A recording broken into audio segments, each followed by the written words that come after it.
Hello tout le monde, j'espère que vous allez tous très bien. Moi c'est Hidalgo et je suis ravi de vous retrouver. Vous allez enfin voir une vidéo qui a été très, voire trop longtemps repoussée, le flop film. Je vous en parle avec un invité, mais ça, c'est tout de suite après le générique.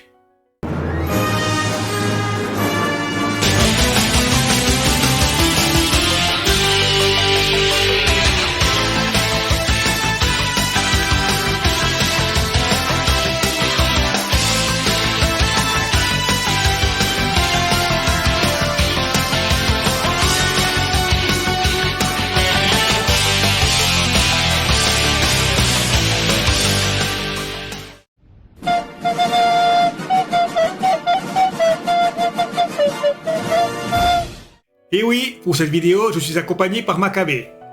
Hello les mortels, vous dégagez pas trop? Oui, ça fait quand même un sacré moment qu'on t'avait pas vu, depuis la vidéo Halloween 2022 où t'étais venu avec Willy Le Borgne. Oui, ça fait un bail. Tiens, en parlant de Willy Le Borgne, tu savais qu'on avait sorti un single où l'on raconte ses exploits? Allez, on est sympa, au moins des petits extraits. Et dans le cas où ça vous intéresse pas, vous pouvez les passer grâce au timecode magique. Le trésor de Willy Le Borgne, un mythe qui résonne dans les cœurs des marins, le trésor qu'il a enfin atteint.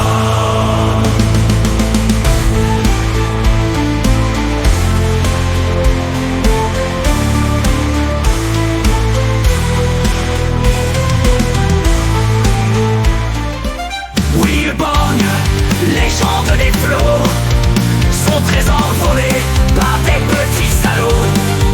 Ils ont pris son or, ses rêves et son faim. Mais oui, il se réveille, la rage dans le cœur plein. Dans le cœur plein. Oh oui, t'es volé des océans, avec ton regard d'acier, ton allure triomphant. Oh oui, tes trésors sans pareil, tu as marqué l'histoire d'un sombre appareil.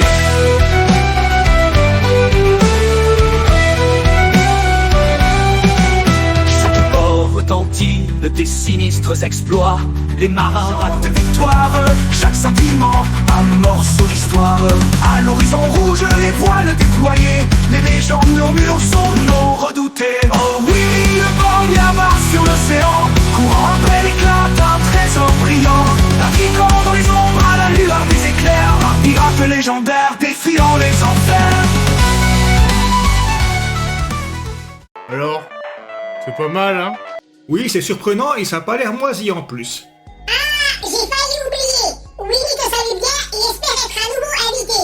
On a fait une soirée ensemble la semaine passée, c'était super sympa. Regarde, on a fait des photos. Willy avait même un verre à sa taille. Il nous a même raconté son histoire où des petits merdeux lui ont piqué son trésor. Brigitte a fait sa timide et on ne voit que sa main. Mais tu as vu la blancheur de ses os? Magnifique, non? Bah tiens, puisque tu en parles, comment ça va avec Brigitte? Tout cool. C'est à la vie, à la mort pour nous. Elle était toute excitée d'aller visiter une crypte avec des copines ce soir. Si ça se passe bien, je sens qu'à mon retour, j'aurai droit à ma petite mort. Tu sais, je pense pas que ta vie sentimentale, ça intéresse beaucoup de monde, surtout que t'es raide comme un piquet, hein. Mais tu sais, être bien raide, ça aide dans certaines circonstances. Bon, tu as fini là, tu commences à devenir lourd et je t'ai pas invité pour parler de tes exploits nocturnes. Oui, désolé, mais j'ai regardé ta vidéo sur le sex on the beach et je suis tout émoustillé pour après. Tiens, tu dois être une des rares personnes qui a vu ma vidéo sur le Sex on the Beach, parce que YouTube, la shadowban est interdite au moins de 18 ans, parce que tu vois, voilà, voir des filles en bikini ou alors des hommes en maillot de bain, c'est ultra choquant. Tu parles d'un puritanisme de M, quoi. Enfin, si jamais elle vous intéresse, les liens sont dans la description, ça fera peut-être quelques vues pour cette vidéo. C'est pas faux. Pour en revenir à ta vidéo, pourquoi ça fait un bail que tu ne m'as pas invité? Ben, tout simplement parce que j'ai fait moins de vidéos, j'en ai même sorti une où j'expliquais tout cela. Quoi? Et la vidéo sur le Greenfield? Tu m'as dit que tu y allais durant tout le festival. Pas encore, c'est toujours prévu, j'ai tout ce qu'il faut, j'ai filé plein de trucs, mais c'est pas encore sorti. Mais bordel Hidalgo, qu'est-ce que t'as foutu? Ben c'est simple, j'ai beaucoup de travail, et le temps libre que j'ai, ben je privilégie ma chérie et ma vie sociale. Les vidéos YouTube, pour moi, cela reste un hobby, donc cela vient ensuite. Par contre, pour pallier un petit peu au manque de sorties, je sors régulièrement des shorts. Ah, ok, je comprends mieux. C'est drôle, je m'en doutais. Mais avant cela, on va commencer par une vidéo qui a énormément de retard, les flop films 2022. Quoi? Si tard? Et pour les top flops 2023, il faudra attendre aussi longtemps? Écoute, j'ai encore 3 vidéos et une FAQ que je désire sortir avant la nouvelle formule de la chaîne. Celle-ci, c'est une des 3. J'espère pouvoir tout boucler et sortir la nouvelle formule, donc début 2025. Voilà, je crois qu'on a fait le tour. Bon, après ces chaleureuses retrouvailles, on va commencer avec les films que tu n'as pas vus ou pas retenus. Parmi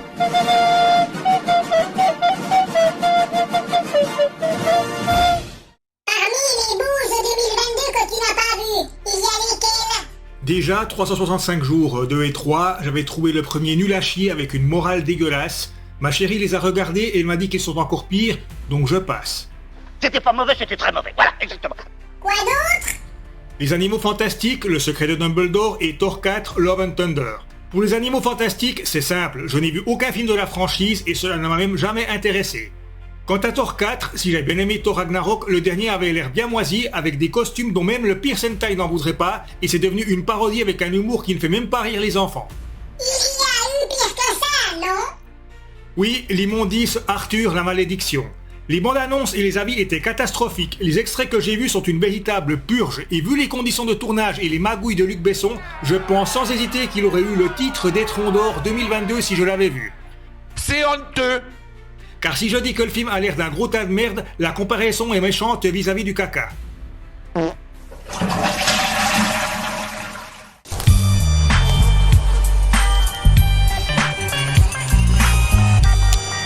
C'est vraiment un gros tas de merde. Voilà, tu as fini? Il me semble qu'il y a beaucoup de youtubeurs qui ont notamment cité Black Adam ou Adam 2 à travers le temps. Pour Adam 2 à travers le temps, c'était pas terrible, rien ne ressort, c'est du vite vu que j'ai déjà oublié. Saluons néanmoins que dans Black Adam, Pierce Brosnan y tire son épingle du jeu, il y a de l'action non-stop, et les effets spéciaux sont réussis, ce qui est devenu rare dans les films de super-héros. Par contre, le scénario éculé, vu et revu, les blagues foireuses qui ne font pas rire, un Dwayne Johnson aussi expressif qu'une pierre et le twist final éclaté au sol rangent le film dans la catégorie un film de super-héros de plus. Ceux que je vais citer m'ont paru pire, même s'il y a débat pour le premier que je vais citer, vu que certains l'ont trouvé passable. Attends, montre-moi ta liste. Oula, c'est du costaud, avec des films bien moisis du slip qui méritent une mise à mort. Ça te dérange si j'en commente quelques-uns? Pas du tout, au contraire, tu n'auras même qu'à lire le script. Et puisque je viens d'en parler, j'ai un gros coup de gueule sur Mort sur le Nil. Oui, je sais, il y a eu pire, et les très légers progrès de Gal Gadot au niveau de l'acting sont à saluer.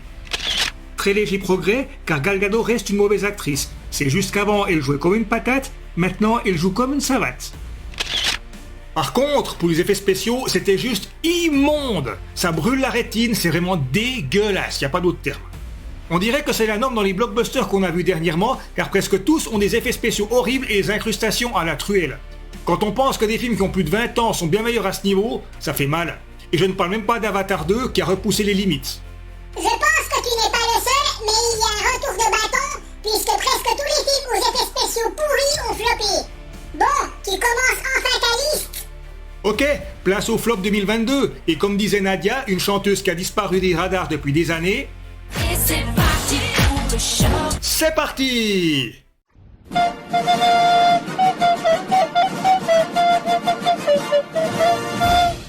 Je n'ai retenu que 8 films et j'ai vu la majorité chez moi car je n'ai pas envie de m'infliger ça, surtout vu le prix des billets. Je rappelle que c'est un classement purement subjectif, je ne prétends pas détenir la vérité, c'est uniquement mon avis et vous pouvez très bien avoir un avis qui diffère du mien. Sur ce, place aux 8 flops. Vers l'infini et au-delà. À la 8ème place des flops films 2022, c'est encore une adaptation vidéoludique foirée alors que j'aimais beaucoup la licence, Uncharted. Ce film est une vraie déception. Les jeux vidéo sont excellents avec un scénario solide, des scènes hallucinantes et des personnages attachants, mais il n'en reste rien dans le film. Les personnages sont ultra lisses, Cathy Gabriel en méchante a le charisme d'un grippin et le scénario est rempli d'incohérences grosses comme des maisons. Comment des énigmes aussi simples n'ont pas été découvertes en 500 ans? Comment des hélicoptères peuvent soulever sans problème des galions de plusieurs dizaines de tonnes? Même l'hélico de Chuck Norris pourrait pas. Sans oublier que les 10 galions en bois sont en parfait état après avoir passé plusieurs siècles dans un endroit humide. Et je ne parle pas des cascades ridicules, genre on saute de bloc en bloc derrière un avion en plein vol.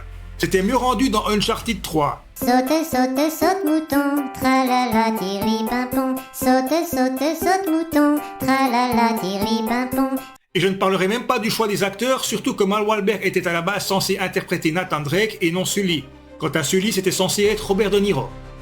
Bref, grosse déception pour Uncharted. On aurait pu avoir un très bon film d'aventure, on se retrouve devant un banal film d'action sans substance qui prend le public pour des simplets. Et pour ceux qui se demandent, des 4 jeux, mon préféré est Uncharted 2, suivi du 4, du 3 et du premier. Être un vrai pirate, c'est très bien pour moi. Qu'est-ce qu'il te plaît, vivre en pirate, c'est ça. Tu es un pirate. Je vais laisser Maccabée présenter le film suivant, le script est juste là. À la 7ème place, un film juste con comme la lune, Moonfall. Oui, merci.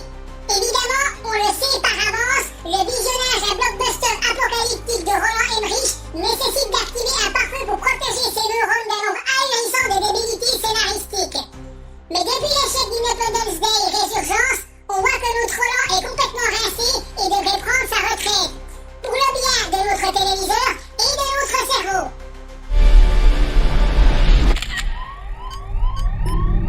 Il est en mode avion. C'est nul! C'est vraiment du grand n'importe quoi. Rien ne marche. Scénario ridicule, il n'y a que 5 personnes pour sauver la planète. C'est rempli de clichés et d'incohérences scientifiques avec des acteurs pathétiques, des dialogues proches du vide abyssal et cons comme la lune. Rajoutons un rythme complètement incohérent et des scènes d'action risibles, même si, soyons sympas, il y a quand même quelques effets spéciaux convaincants.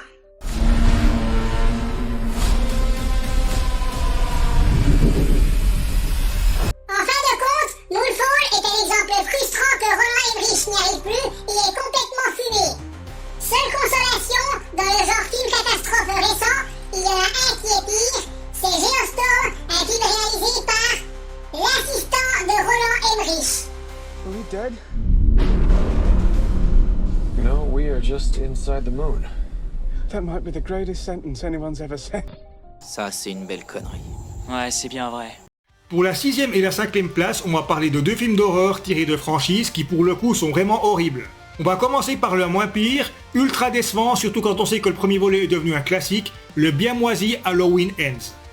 Hormis l'introduction qui n'est pas trop mal, on a affaire à un film tout pourri. L'intrigue principale est totalement naze, d'une longueur consternante, Michael Myers est carrément anecdotique. Quant au jumpscare, l'angoisse et le suspense, ils sont inexistants. C'est du grand foutage de gueule, une vraie arnaque pour tous les amoureux de la franchise. Il a tué ma fille. Et ce soir, c'est moi qui vais le tuer. Viens me chercher. Quant au combat final entre Myers et Mamie Strode, ils sont expédiés en 5 minutes et est complètement ridicule. Ça fait de la peine de voir Jamie Lee Curtis venir cachetonner dans ce navet minable. Vu la fin, ce film était censé terminer pour de bon la saga Halloween, mais devinez quoi? Les producteurs travaillent sur un nouveau film et une série sur Michael Myers. Mais laissez-le pour mort, bordel. Revoyez plutôt le classique de John Carpenter, là vous avez un excellent film et vous ne serez pas déçus.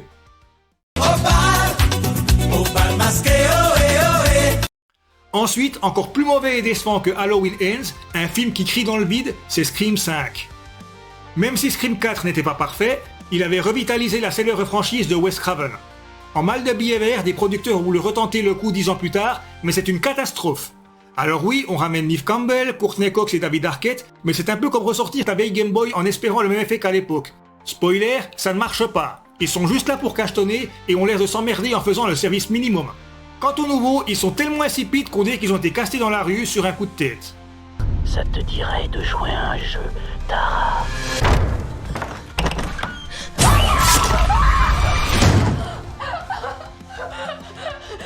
Le film est désastreux, le scénario est archi prévisible, les meurtres sont risibles, c'est mal réalisé et on n'a pas les énormités, genre 30 coups de couteau font le même effet qu'un rhume, ou alors la scène à l'hôpital. En plus, je n'en reviens pas quand je vois à quel point les personnages sont d'une connerie consternante. Un Riley.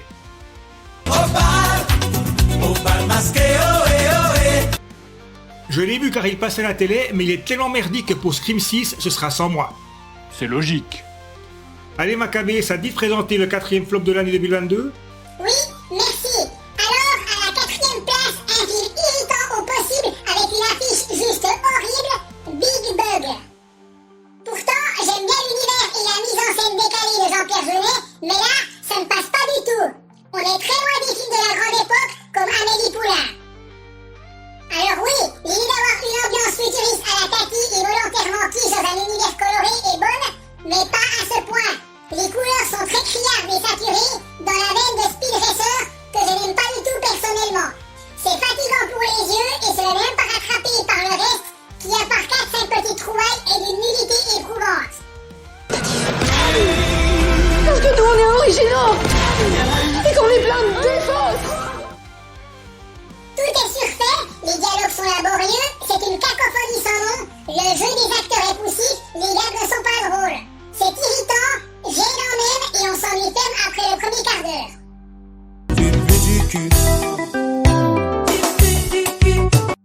Qu'est devenu le jeunet de Delicatessen, Amélie Poulain ou Un long dimanche de fiançailles? Il a eu de la chance que Netflix finance son film, car au lieu de l'appeler Big Bug, Big Flop semblait plus approprié.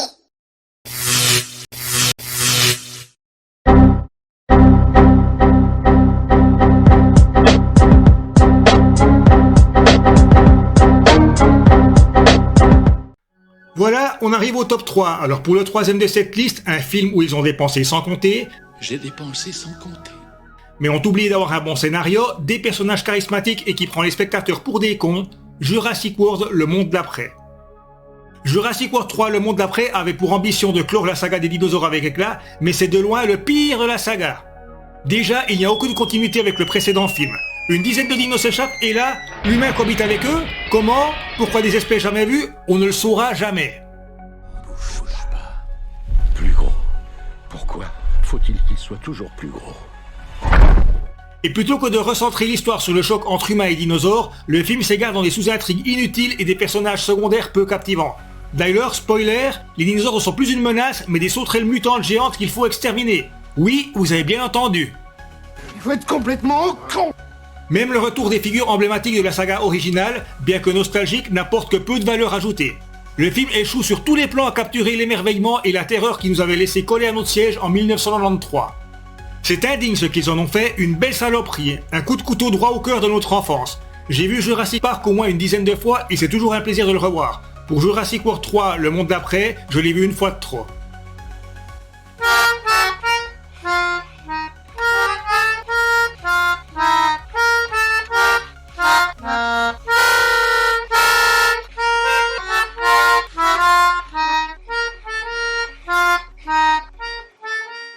Bon Mac, pour le deuxième de Stop, ça parle de vampires, mais c'est une grosse déception pour rester poli. Ça te tente? Voyons voir. Oula! Oh oui, il est bien pourri ce film, il pue la mort même. C'est bon, je m'en occupe. En deuxième position, un film qui est un des pires films de super-héros de ces 20 dernières années, à l'égal qualitativement parlant d'un Venom 2, Morbius. Allez, je vous présente cette bouse. Malgré quelques effets spéciaux réussis et un Jared Leto qui s'en sort pas trop mal, le film est tellement mauvais que cela ne suffit pas à sauver l'immeuble. Fuyez, pauvre fou. Tout ou presque pas mal dans ce blockbuster ringard où tout est prévisible des kilomètres à l'avance et on n'est jamais captivé par ce qui se passe à l'écran. Tout ce qui se passe, c'est comme si on le savait d'avance. Le savant fou dépassé par sa création, le méchant plus méchant que l'anti-héros du titre ou encore la demoiselle en détresse, tout y passe sans gêne aucune. Si vous voulez fuir, c'est maintenant. Ça part là. Oh, c'est horrible. Non, non, non, non. Le summum vient des dialogues purement fonctionnels et sans aucune profondeur ni aspérité. Les personnages sont stéréotypés et leur développement est visiblement parti en vacances aux Bahamas. Ah, j'ai failli oublier, les pouvoirs de Morbius sont révélés à la main comme je te pousse, en voix off. Les scènes d'action sont également une déception, trop fouillis, peu lisibles, avec un abus constant et omniprésent d'une sorte de bullet time fumeuse. Oubliable. Pour résumer, Morbius est un film sans aucun intérêt ni scénario, ultra prévisible, mal réalisé, c'est juste du vide pendant 1h45. Enfin bref, tout raté à ce point, ça révèle presque du génie. Mais il y en a encore un qui est pire. Quelque chose en moi me pousse à chasser et à consommer du sang. Michael. Et voilà, on y est arrivé, voici Les Troncs d'Or, le film que je considère comme étant le pire film 2022 que j'ai vu. Alors normalement, je n'aime pas tirer sur l'ambulance, mais là, c'est juste pas possible, c'est l'affligeant Ambulance. Pas content, pas content. À l'instar de Roland Emmerich, je pense que Michael Bay ne sait plus réaliser de films et qu'il est aussi complètement fumé.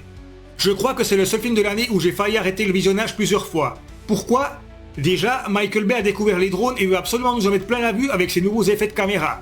Mais il ne sait pas les utiliser et ça rigole trop pour rien et ça en devient indigeste. Si l'on rajoute le montage avec des cuts d'une demi-seconde, mal cadrés, des explosions à outrance, une caméra constamment en mouvement, avec des trucs inutiles en premier plan et une musique omniprésente, cela vire au chaos, c'est juste fatigant et irregardable, atroce. L'objectif, c'est juste de casser les centaines de voitures du tournage et nous époustoufler et de filmer des explosions. Alors pourquoi pas ? Mais ce film ne propose rien d'autre, car les moments censés être dramatiques ou intenses sont noyés dans ce montage frénétique qui empêche toute immersion. Danny, everybody knows how dangerous you are. Do you? Get your heroes out of here now! Le scénario, simpliste et bourré d'incohérences, manque de tension réelle et s'appuie sur des dialogues exagérés qui flirtent souvent avec le ridicule. Les personnages principaux sont peu développés et leur motivation semble forcée, impossible de s'attacher à eux. Et c'est hyper mal réalisé. Regardez juste la scène où ils décident de faire le braquage, regardez comme c'est monté, c'est du même niveau que la scène du basket dans Catwoman. C'est du tout cuit. Non, écoutez, j'ai besoin que tu m'aides. Jamais j'y arriverai seul. J'ai besoin de toi. Je ne ferai pas avec Mel Gibson. Non, impossible. Non, c'est lui ton gars. Je suis pas un gros débile. Et moi non plus. Ok, notre père était un psychopathe, je le sais, tu le sais, même le FBI le sait. Mais lui, c'est lui et moi, c'est moi. Est-ce que je t'ai déjà embarqué dans un truc impossible? Hein? Dis-moi. Non. Si on est armé. Et si on est armé sans pote, qu'est-ce que tu veux qu'on fasse, hein? Qu'est-ce que tu veux qu'on dise? Soyez sympa, filer le fric? Tu veux qu'on y aille au flanc? Non, il nous faut de vraies femmes pour se protéger. Tu connais le topo, non? On n'est pas des cow-boys, on va pas tirer, c'est mon boulot quand même. Allez, merde, on pourrait faire ça les yeux fermés. J'arrive, ouais! Une petite sang! Sans parler de la scène de drague qui doit être une des pires de toute l'histoire du cinéma. Ambulance voulait être un thriller nerveux et innovant, mais se révèle d'être un spectacle bruyant et désordonné, sacrifiant la profondeur narrative pour une overdose d'effets. Et en plus, le film s'étire inutilement sur une durée bien trop longue, 2h15. Même 1h30 semble trop long pour le peu que le film raconte. Bref, pour moi, Ambulance est le pire film de 2022, ce n'est même pas un nanar, c'est un gros navet, c'est inintéressant, beaucoup trop long et son montage frénétique le rend irregardable. Arrêtez-vous! Sortez! Qu'est-ce que vous voulez? Empruntez l'ambulance. J'ai un flic blessé que j'amène à l'hôpital. Vous voulez bien nous aider? On a besoin de votre aide. On prend des otages maintenant. Nul à chier, N-U-L-A-C-H-I-E-R.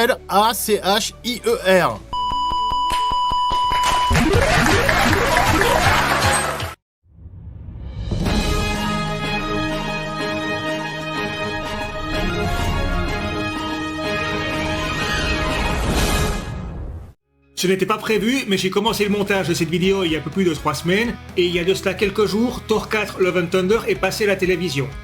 Alors je l'ai vu, et effectivement, en tout cas à mon avis, c'était très mauvais, en tout cas suffisamment pour figurer dans les flops 10 2022. Au bout des extraits que j'avais vus, j'avais dit que ce film était une parodie de film de super-héros, avec des blagues visiblement pas drôles et des costumes hideux. Mais c'est encore pire que ce que je pensais. Rien n'est pris au sérieux, même une annonce de cancer est prise comme une blague.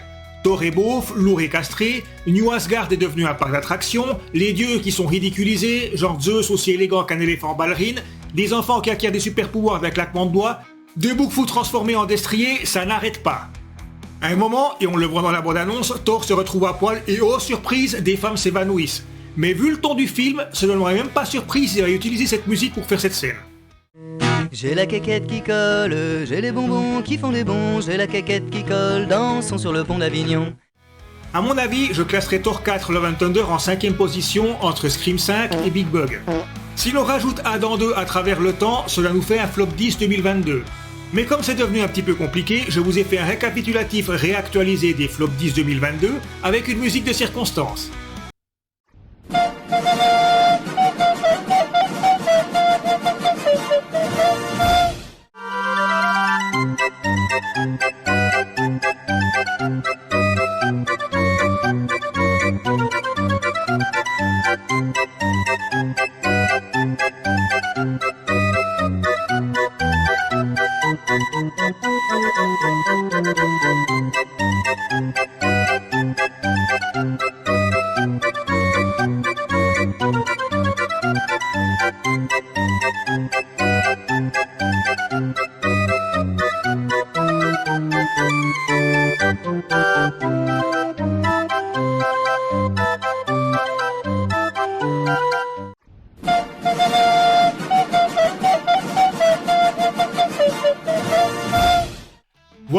c'était ma liste des 8 flops 2022. Alors n'hésitez pas à me donner votre avis, même si je pense qu'il y a peu de surprises dans ces flops.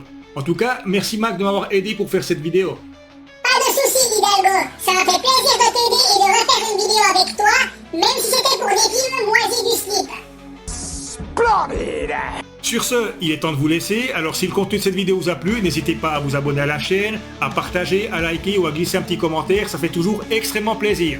Sur ce, portez-vous bien, ne cessez pas de rêver, et à bientôt pour une prochaine vidéo.